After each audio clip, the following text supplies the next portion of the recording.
Luke Simons is a British citizen, aged 29. He has been detained by the rebels without charge since 2017.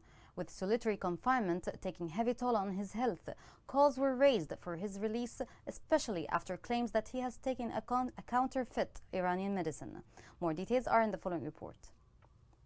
British political prisoner Luke Simons nearly died in Yemen after staff gave him the wrong medicine when he fell seriously ill at a Houthi-run jail in the capital Sana'a. Mr. Simons, which is 29, has been held in Yemen for almost 5 years after being arrested at a checkpoint in Taiz. He was detained on suspicion of being a spy after he was found carrying a British passport. According to a former inmate, Luke has never been charged with a crime or put on trial, but he has been physically abused by jailers who do not take his health problems seriously when he is ill. He has also sustained long-term injuries as a result of being beaten while in custody. Mr. Simons' family say that he has done nothing wrong but is a part of a pattern of arrests by the Houthis in return of financial reward. These militias are behaving in completely inhuman ways, without any respect for human rights. They are taking advantage of the situation to exchange an innocent person who they have known to be innocent for years. Splits within the ranks of the militia have meant that prison authorities refused to release him even after a senior Houthi admitted